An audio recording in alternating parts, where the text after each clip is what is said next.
So another beautiful day and the sun is out, and definitely spring feels like it's starting to come.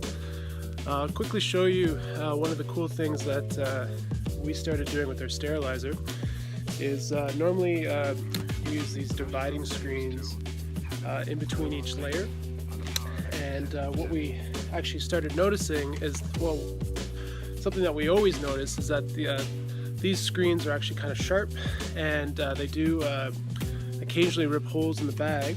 So we decided that we would do a run without the screens, and well, two things. We noticed obviously the bags aren't going to rip anymore, but what was really neat is that we're actually able to fit an extra layer in here. So normally we can only fit 28 of our 6-pound bags, and now we can actually fit 34, and that's pretty significant because that actually means that's extra 1,000 bags in a month that we can sterilize, and we didn't actually have to expand our sterilizer. And what's really neat is that if you look in here, you actually have these kind of steam pockets that are going to act like chimneys, where the steam is going to shoot up kind of through the center of the tank and then through the sides. And because our units are so small, we don't actually need these dividing screens to get full sterilization. And what's interesting is what I noticed is that these tanks actually heated up faster. These screens were actually interfering with the heat transfer a little bit, and the bags were taking a little bit longer to heat up. And what's even more interesting is that these bags actually vacuum sealed a lot more significantly than they normally do. So actually we're actually having a better product by not using these screens, and right now we're running our sterilizer and definitely tracking it just to make sure that nothing does contaminate. But I think this is actually going to be the way that we sterilize our bags now. Just from what I've seen, I've been very happy with that. So today we're going to be working on jars. So we'll be we'll be inoculating jars in the lab today, and I'll go over how we do that. And actually I want to talk about the design of the jar and kind of where to source it and how to build it. So that's coming up next. Okay, so the basic design of the jar, I purchased a polypropylene straight wall-sided jar. This is a 32-ounce jar, and I buy the matching lid. You can find these at usplastics.com. And polypropylene is very important because it doesn't melt, so you can sterilize this up to 250 Fahrenheit, and the plastic will be fine. I made these jars in 2012, so we're coming up on 5 years, and you know, they're still great. They're reusable, and they last a very long time.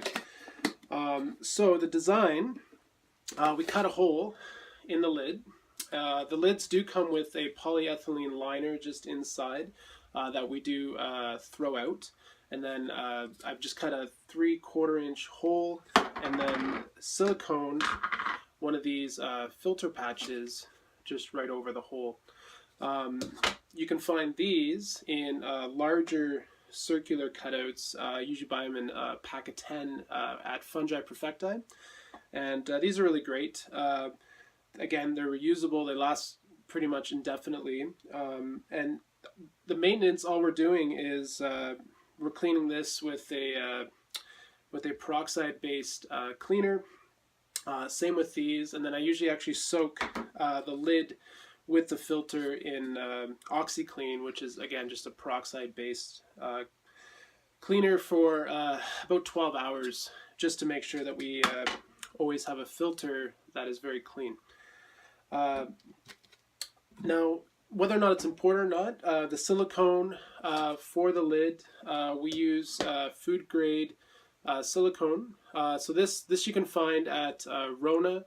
It says right on here for food plant use, and one of these is about I think it's about $8 to $10, which is, you know, very affordable.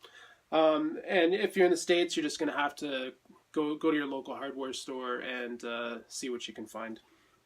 So for the purpose of today, what I'm going to be doing right now is just going through jars that I inoculated about 2 weeks ago, and we're just going to see if they're completely white.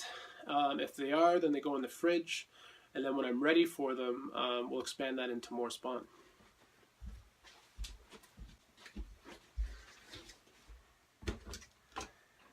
So we're just looking, you can see here, it's starting to colonize the grain, but still has about maybe 3 or 4 days to go. So we'll keep this growing. But then when we find a jar like this, it's completely colonized from the mycelium, we just pop this in the fridge. And really, because if I were to leave these jars to keep growing in my lab at room temperature, they're actually going to colonize and then over-colonize and become quite hard and very hard to break up the grain kernels in the jar if you let this over-colonize. So a great trick, and I do this with my petri dishes too, we'll just refrigerate them and try to use it within 3 weeks at most.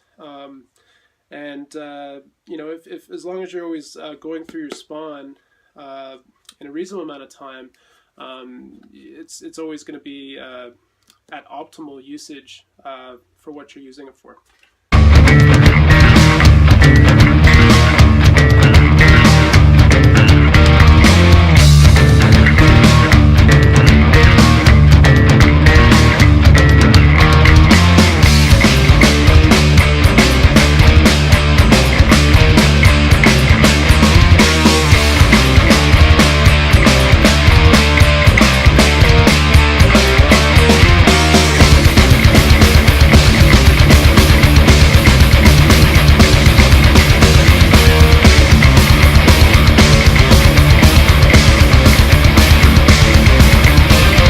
So hopefully from that video you can understand just how amazing these jars are. The fact that they're stackable really allows you to make use of your space efficiently, but most importantly productively.